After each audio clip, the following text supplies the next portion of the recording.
The science of fingerprint analysis and its characteristics. Introduction.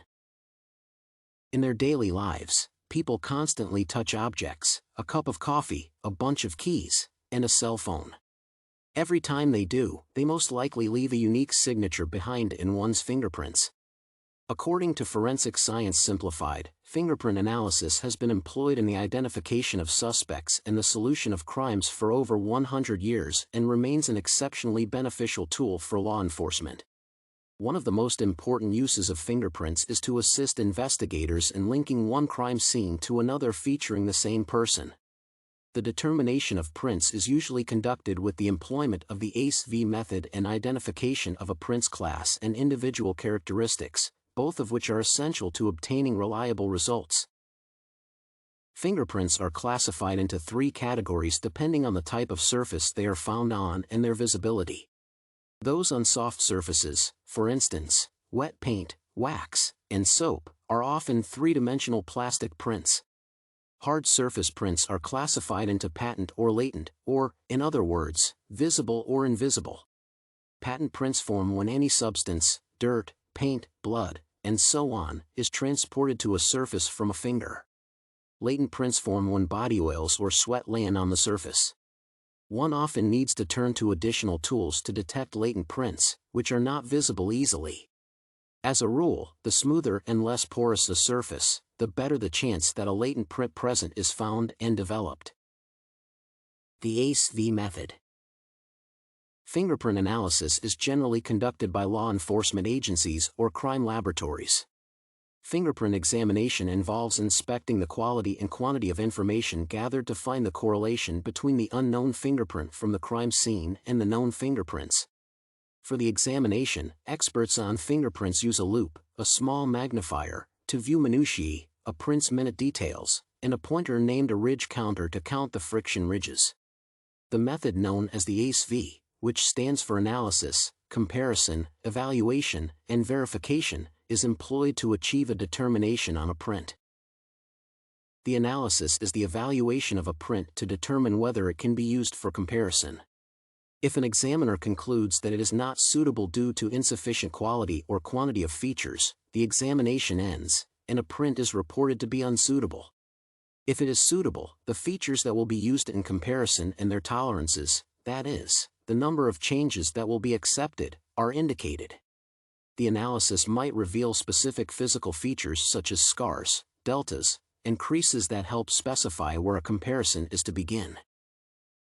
Comparison is performed by an analyst who looks at the known and suspected prints side by side.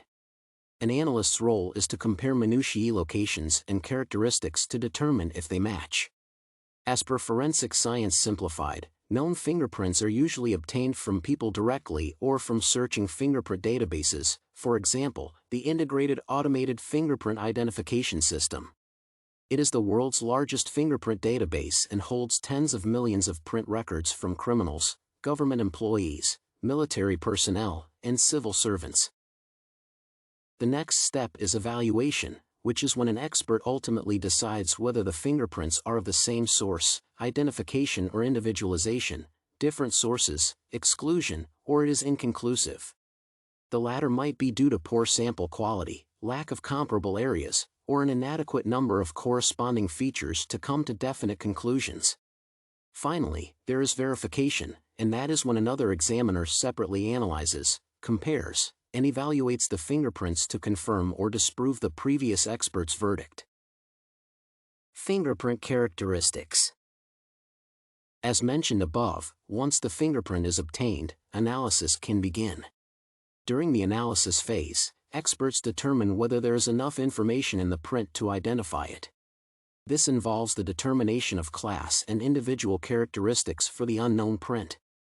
Class characteristics are the characteristics that reduce the print to a group but not to a person.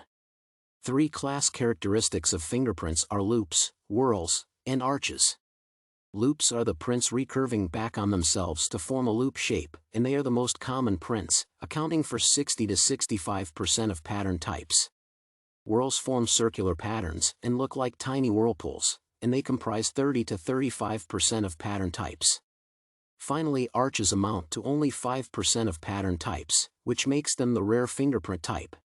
Arches are formed by ridges coming in on the print's one side, going up, and coming out from the other side. Individual characteristics are the characteristics that are unique to each person. These are tiny humps that emerge within the friction ridges that are called Galton's details. The most common types of these details are bifurcations, islands, and ridge endings. Initial comparisons are made with the employment of class characteristics, which helps analysts determine whether a known fingerprint needs to be further analyzed. For the process of print matching, an expert looks at the minutiae to identify particular spots on a suspect print with the data in a known print. For instance, an expert who compares crime scene prints to those on file first collects known ones with identical class characteristics. After that, they use a loop and compare the prints side by side for the identification of minutiae information that matches. In the case of enough detail correlating, the fingerprints are considered to belong to the same person. Print analysis. When it comes to the print titled Young Print, this fingerprint seems to be one of a high enough quality to be used to find a match based on what can be seen in the picture. According to Peterson et al., ridge bifurcations are single ridges dividing into two separate bridges. Islands are single small ridges inside short ridges or ridge endings not connected to other ridges.